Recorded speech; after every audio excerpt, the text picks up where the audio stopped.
চলতি বছরের মে মাসে ভারত ও পাকিস্তানের মধ্যে সামরিক সংঘাতের সময় যুক্তরাষ্ট্র সরাসরি হস্তক্ষেপ করেছে বলে জানিয়েছেন মার্কিন পররাষ্ট্রমন্ত্রী মার্কো রুবিও।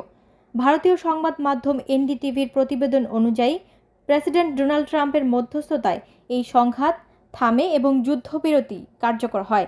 স্থানীয় সময় বৃহস্পতিবার ইডব্লিউটিএন-এর এক অনুষ্ঠানে রুবিও বলেন, ভারত ও পাকিস্তান যখন যুদ্ধে জড়িয়ে পড়ে তখন আমরা সরাসরি হস্তক্ষেপ করি এবং প্রেসিডেন্ট ট্রাম্প শান্তি নিশ্চিত করতে সক্ষম হন।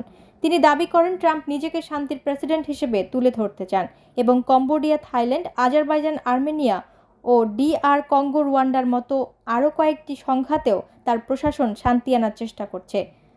গত 10 মে ট্রাম্প সামাজিক যোগাযোগ মাধ্যমে ঘোষণা দেন, যুক্তরাষ্ট্রের মধ্যস্থতায় রাতভর আলোচনার পর ভারত ও পাকিস্তান সম্পূর্ণ ও তাৎক্ষণিক যুদ্ধবিরতিতে সম্মত হয়েছে। কয়েক ঘন্টার মধ্যেই তা কার্যকর হয়, কিন্তু ভারত যুক্তরাষ্ট্রের এই দাবি বরাবরই অস্বীকার করে আসছে।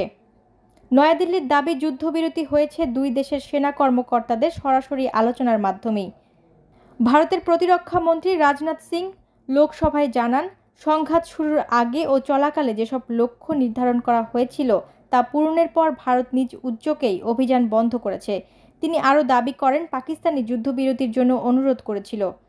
বিশ্লেষক মাইকেল কুগেলম্যান মনে করেন, ভারত ট্রাম্পকে কৃতিত্ব না দেয়ায় ক্ষুব্ধ হয়ে যুক্তরাষ্ট্র রাশিয়া থেকে তেল কেনার অজুহাতে ভারতের ওপর শুল্ক বাড়িয়েছে।